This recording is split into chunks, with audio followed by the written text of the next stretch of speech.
back to a new video here on this channel, and it is finally time for the Molboekje video. I promised you to give you a look inside this little book here, and today is the day. So we will go through some of the pages. You will also have the chance to get some extra information. I will explain you how to do that in a few minutes. And also stay tuned and watch this video until the end, because I will tell you about a probably hidden hint inside the Molboekje. Alright, let's start with our look into the Molboekje. And the book starts with a page where you can write your name down. And also, if you lose the book, you can write an amount of money down that you will hand to the person who finds the book. And I think that's pretty funny, because it reminds me of all the Widm scenes in which the candidates try to steal each other's Molboekjes. And then we dive right into this season. And one perfect example for that is our favorite word of the season, poker face.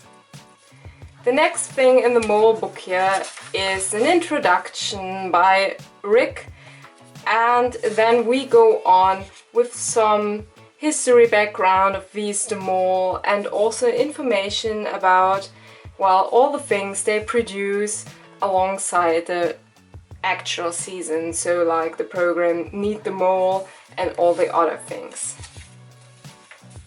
Then we also get the rules of Widm explained one more time, and we also get some information about the mole in other countries.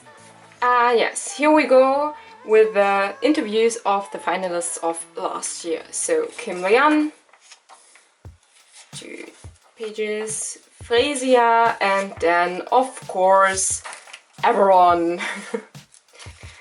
If you want to know anything from the interviews, then let me know that in the comments below. I can't translate everything that is written in the Molboekje, but I will definitely try to give you an inside look. So if you want to know anything, then definitely check out the description box and tell me in the comments.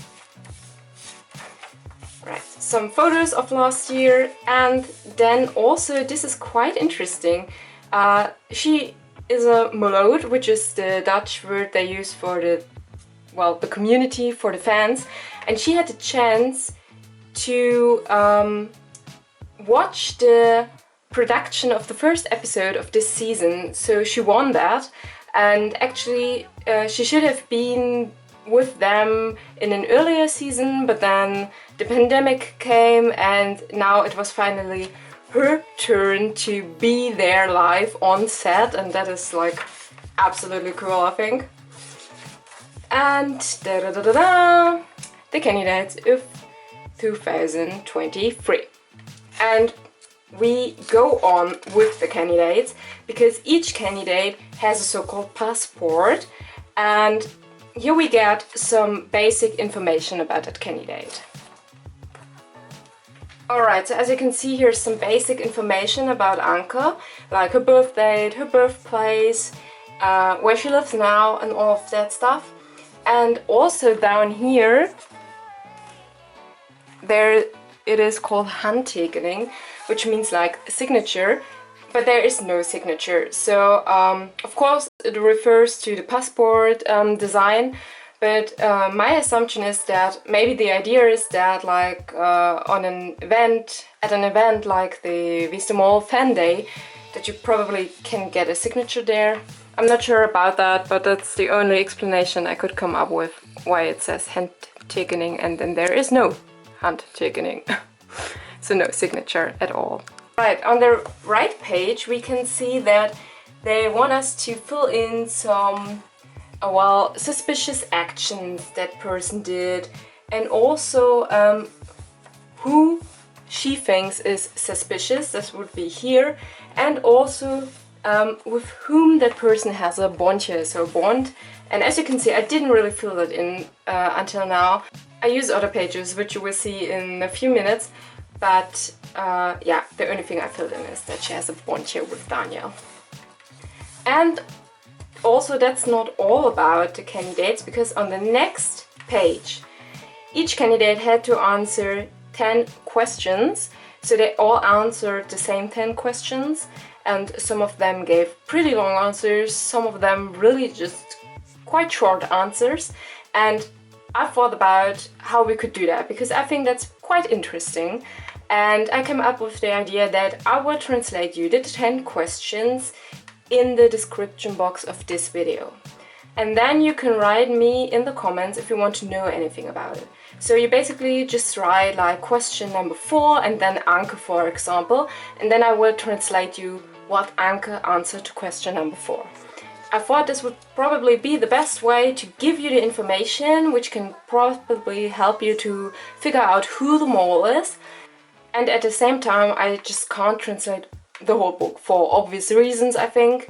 I don't have the right to do that, for example, but yeah, I just thought it would give you, who can't read it or who can't understand it and who don't have a chance to buy it, a possible chance to still get some information that is published in this book here. And as you can see, it really goes on like that. All of the candidates, all of the candidates are here, and yeah, some of them, as I said, really gave quite long answers, as Jure did. But others, like here, Nabil, just really give very quick and short answers. Alright, you probably recognize those ice blocks. They were part of the last episode, and that is basically the picture we get after all the passport introductions of the candidates. And then we jump right into the actual episodes. So this was episode number 1 here. And let's have a closer look at how they designed that for a moment, because as you can see, there's like a picture in the background, and there's always a picture out of the episode for that episode. Okay, that probably sounds strange, but I get you know what I mean. So here we can see a picture that was taken during the choir task. So I think that was Anke, and like in episode number 2 we have, okay, I'm actually not sure what it is. And in episode number 3, for example, we can see like a landscape. And the most interesting one so far, I think, is episode number 4, because, you know, all the rubber duck theories suddenly make sense. It's really a picture of rubber ducks. So I'm so curious to find out what is going on with those ducks. Let's also look on how that can help us to figure out who the mole is. Okay, now also have a look at what we can actually do with those pages about the episodes. So the first thing is that we can write down the title of the episode and the assignments. So basically I wrote down the title and the title of the assignments and then translated them. In general, don't get confused by my Molboekje notes, because they are like a weird mixture of several languages. Anyway, they also give us the chance to write down who we think is suspicious and who not. And they also give us like 2 lines of hints, which is like only 2 lines, that is simply not enough. And the last thing on this page is the exit, so who was the one who left in that episode. And in episode 2 it were Sarah and Fraukje. For example, in episode number 1 I wrote Sarah down with a question mark, simply because it wasn't sure if she could, well, come back. And then we have 3 pages full of lines to write down anything we want to write down. And I decided to always write down the stand van de geldpot, so the amount of money that is in the pot at that moment, at the end of that episode. And then I basically just write down more general notes of things I noticed before I jump into the assignments. And then I also just like, okay, opdracht 1, so task 1, then task 2, and then probably realize something later, so again task 1, and then again task 2. And you can go on like that for all the upcoming episodes. We had some more general information about Wie is de Mol again, and here you can see a world map, and there they show you all the countries they've been to in, well, the Wie is de Mol history. And then we go on with, well, basically explanations of all the older seasons. So where they have been, who has been the mole, and also who was the winner, how high was the pot that the winner got in the end, and some other information about the mall, and yeah, it's just quite interesting. And last but not least, on the last page, a picture of the group of last year. Then we go on with some nice photos again, and some information about South Africa, about how diverse it is, how beautiful it is, and also just some general background knowledge that is quite useful or just, well, interesting. And here's also some information, background information about the production, and that they want to like keep and make sure that there's all the beautiful moments in the end of the show and that they don't miss out on anything. Right, one more photo. And here are, well, it's basically again space to write down notes, but with some information written by Rick. So one information box, for example, says that when filming in South Africa, you also need to get used to not having electricity all the time, like several blackouts, and you just need to know that in advance and be prepared for it. And after all of those pages, you see there are quite a few, again a photo. And last but not least, of course, we have two tables. The first one is basically a suspicion table. So here you can write down who suspects who. And they also give you the, well, hint that you should just write down the first letter of each name, because as you can see, the boxes aren't big. And yeah, as you can see, I didn't do that, so I still need to do that. I'm sorry. And definitely last but not least is the follow the money table. And to be honest, as you can see, also nothing written in there yet, but it is quite complicated. So I tried to do that, and I checked several other Widm fans who upload like follow the money tables, and they all do it differently, because yeah, it's just hard to, sometimes it's just hard to figure out who earned how much, and that makes the whole follow the money theory, follow the money system pretty complicated. So the problem with all the follow the money ideas is that sometimes the candidates earn money together, and then it is not really clear how to divide that or not.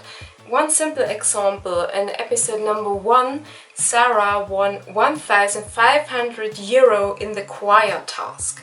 But then the question comes up, do you, well, give her the credit for 1,500 euro, because actually she wasn't the one who was responsible for deciding that she got the highest amount. That was the other group back then. And that is a bit tricky, because then you need to decide if you want to split up the 1,500 euro between Zara and the people who were in the other group, or if you do not do that. And that of course leads to the problem that all of those follow the money schemas look so differently that it's hard to decide which one is probably a correct one or not. So I think you have to decide it on your own, but I personally think it's kind of complicated. And in the end, it probably doesn't matter if one earned 1 euro more or the other, and it is more like an overview of who earned almost nothing and who earned quite much, but it's still a bit complicated. And last but not least, a photo of 4 wonderful envelopes. And yeah, that was the Molboekje. Here's just the information that it is the official book. And you can also like close it like that, take it away, hide it from people who want to know who your main suspect is and all of that stuff. And last but not least, I promised you a probably hidden hint in the Molboekje, and we have a closer look on that.